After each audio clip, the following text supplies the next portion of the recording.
청취자님이 보내주신 두산 에너빌리티 주가 분석 리포트 잘 받았습니다. 와, 근데 첫 자료 제목부터 아주 강렬한데요? 폭등 임박. 네, 저도 봤습니다. 아주 시선을 끄는 제목이죠. 그렇죠. 근데 함께 보내주신 상세 데이터를 보니까 최근 주가는 폭등건영 52주 신고가를 딱 찍고 오히려 급락을 했어요. 지금은 되게 힘겹게 조정을 받고 있고요. 이게 완전히 상반된 신호잖아요. 맞습니다. 그래서 오늘 저희의 목표는 이 거대한 줄다리기의 양쪽 끝을 청취자님을 위해 명확하게 보여드리는 겁니다. 한쪽에는 매출 22조 시대라는 엄청난 청사진이 있는데 다른 한쪽에는 주가를 막 끌어내리는 보이지 않는 족쇄가 있는 거죠. 네, 오늘 이야기의 핵심은 바로 그 족쇄의 정체가 무엇인지 파헤치는 게 될 것 같습니다. 좋습니다. 네, 이제 현재 주가가 어떤 상황인지부터 시작해서 도대체 누가 팔고 또 누가 사고 있는지, 그리고 회사의 속사정, 그러니까 재무 상태는 괜찮은 건지, 마지막으로 이 모든 혼란을 촉발한 그 결정적인 사건은 무엇이었는지 이 흐름을 따라서 하나씩 분석해 보겠습니다. 좋습니다. 그럼 현재 상황부터 바로 보죠. 자료를 보니까 1월 20일에 98,100원, 이게 52주 최고가였는데 불과 며칠간에 9만 원 초반까지 쭉 밀렸어요. 진짜 가파른 등반 후에 미끄러진 듯한 모습인데요. 이건 어떻게 해석해야 할까요? 전형적인 피크아웃징으로 볼 수 있습니다. 작년 11월 저점에서 단기간에 30% 넘게 급등했거든요. 아, 많이 올랐었군요. 네, 그러니까 이익을 실현하려는 매물이 쏟아져 나오는 건 어찌 보면 아주 자연스러운 현상이죠. 분석 자료에서 기술적으로 중요하게 보는 지점은 현재 주가가 9만 원 초반대, 즉 중요한 지지선에서 아슬아슬하게 버티고 있다는 바로 그 사실입니다. 그 지지선이 무너지면 위험하다는 거군요. 맞습니다. 만약 이 선이 무너지면 투자 심리가 걷잡을 수 없이 위축될 수 있거든요. 차익 실현 매물이 나오는 게 자연스럽다고 하셨는데 보통은 개인 투자자들이 먼저 파는 경향이 좀 있잖아요. 이번에도 그랬나요? 흥미롭게도 정반대였습니다. 아, 정말요? 네, 보내주신 수급 데이터를 보면 1월 26일하고 27일 이틀 동안 외국인이랑 기관이 마치 약속이라도 한 듯이 엄청난 물량을 쏟아냈습니다. 특히 26일 하루에만 둘이 합쳐서 150만 주 이상을 순매도하면서 주가를 아주 강하게 압박했죠. 잠깐만요. 그럼 그 엄청난 물량은 다 어디로 간 건가요? 전부 개인 투자자들, 우리가 소위 개미라고 부르는 분들이 다 받아냈습니다. 그래서 분석 리포트는 이 현상을 정확히 양날의 검이라고 표현합니다. 한편으로는 주가가 반등할 때 강력한 에너지가 될 수 있지만요. 네. 만약 하락세가 길어지면 이 물량 전체가 잠재적인 폭탄, 그러니까 악성 매몰이 돼서 주가 상승을 가로막는 벽이 될 수도 있다는 겁니다. 그렇군요. 일단 큰 손들은 팔고 있고 개인들은 그 물량을 받으면서 힘겨루기를 하는 그런 양상이네요. 그럼 이 큰 손들은 도대체 왜 파는 걸까요? 회사의 본질적인 가치에 무슨 문제가 생긴 건지 실적을 한번 들여다보죠. 바로 그 지점이 이 이야기의 핵심적인 갈등입니다. 보내주신 자료의 장기 전망 파트는 정말 장밋빛이거든요. 네, 저도 봤어요. 신규 수주가 폭발적으로 늘어서 2029년에는 매출 22조 시대를 열 거다. 이런 예측입니다. 대형 원전은 물론이고 차세대 먹거리인 SMR, 즉 소형 모듈 원전이 성장을 이끌 거라는 거죠. 그 장기적인 그림은 정말 멋진데 정작 주가는 왜 이러는 걸까요? 분석가들이 지적하는 건 바로 현재의 문제들입니다. 첫째, 작년 4분기 실적을 보면 매출은 늘었는데 영업이익이 시장 기대치에 크게 못 미쳤습니다. 심지어 회사가 연간 매출 전망은 올리면서도 영업이익 전망은 오히려 10% 넘게 낮춰 잡았어요. 잠깐만요. 돈은 더 많이 벌 거라고 하면서 남는 건 더 적을 거다? 이게 왜 그런 모순적인 상황이 벌어진 거죠? 그게 이제 주가 급등에 따른 임직원 성과급, RSU라고 하죠. 관련 비용이 수백억 원 넘게 일회성으로 반영된 탓이 큽니다. 아, 일회성 비용? 네. 하지만 투자자 입장에서는 아니 회사는 성장하는데 왜 주주에게 돌아오는 몫은 줄어드나 하는 의문을 가질 수밖에 없죠. 또 원자재 가격 상승 같은 비용 부담이 현실화되고 있다는 신호이기도 하고요. 알겠습니다. 그런데 또 자료 뒷부분을 보면 당장 올해부터는 적자에서 큰 폭의 흑자로 전환하고 영업이익률도 2029년까지 꾸준히 우상향할 거란 예측이 있네요. 이건 그냥 단기적인 성장통으로 보고 넘겨도 되는 문제 아닐까요? 성장통이라는 표현이 아주 정확합니다. 하지만 그 통증의 깊이를 가늠해 볼 다른 데이터가 있습니다. 바로 현금 흐름표인데요. 현금 흐름표요. 네, 작년 3분기 기준으로 영업활동으로 벌어들인 현금이 마이너스 644억 원입니다. 이익은 낮다고 하는데 실제 회사 금고에 들어온 돈은 오히려 줄었다는 뜻이군요. 맞습니다. 수주가 늘어나니까 원자재를 사거나 설비 투자를 하느라 미리 돈을 많이 썼다는 의미입니다. 미래의 매출을 위해 현재의 현금을 당겨 쓴 거죠. 이게 정말 건강한 미래를 위한 투자일 수도 있지만 단기적으로는 회사의 유동성에 분명 부담을 주는 요인이거든요. 시장은 이 부분을 예민하게 보고 있다. 바로 그겁니다. 좋습니다. 정리하자면 장기 전망은 여전히 밝지만 단기 수익성과 현금 흐름에는 몇 가지 물음표가 붙어 있다는 거군요.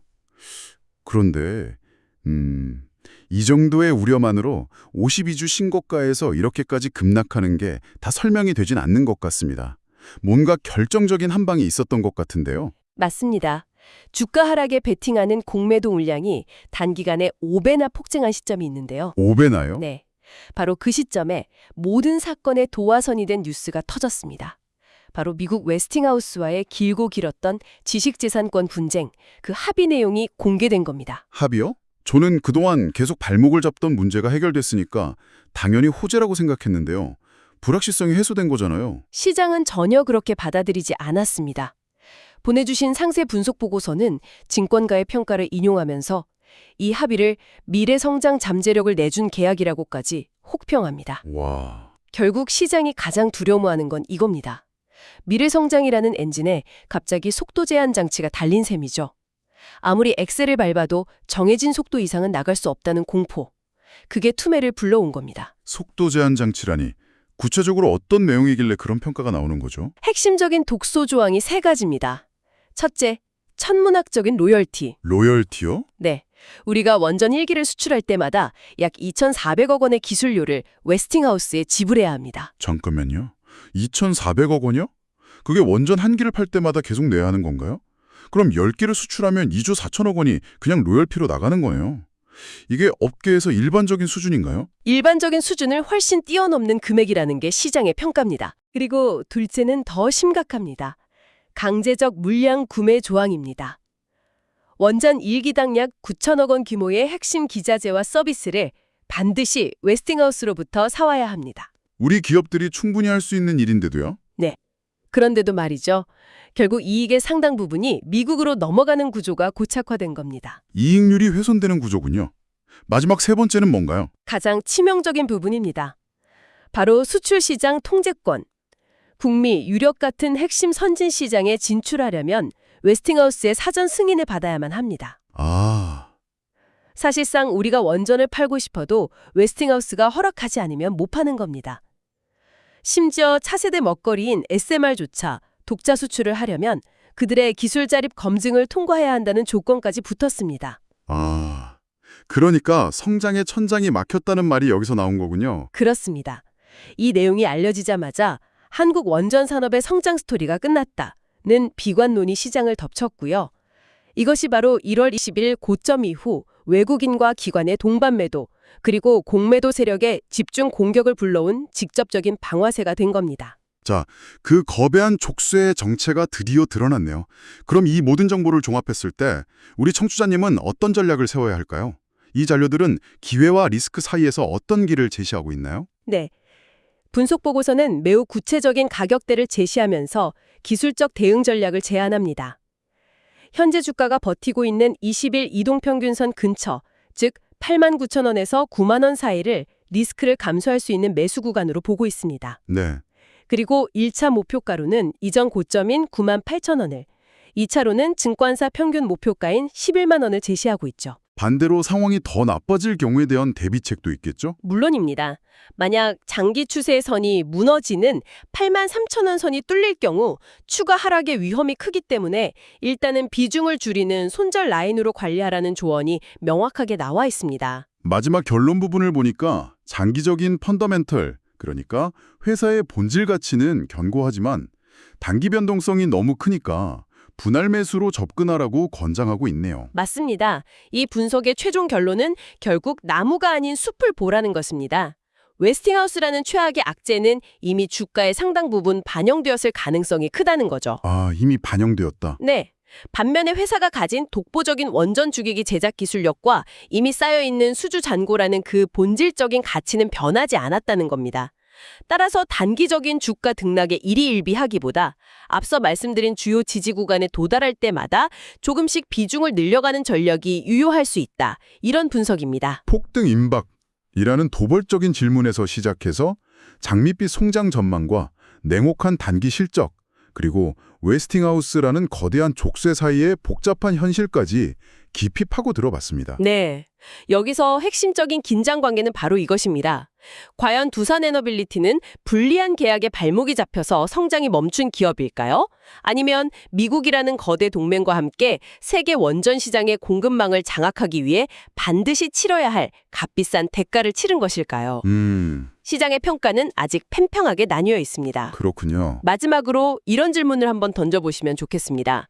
보고서 말미에는 만약 웨스팅하우스와 합작법인을 설립한다거나 공동수주 같은 뉴스가 나온다면 그것이 곧 추세 전환의 강력한 신호탄이 될 수 있다고 언급합니다. 네네. 그렇다면 이 새로운 합의 구조 속에서 협력이라는 게 한국 원전 수출에 피할 수 없는 유일한 미래일까요?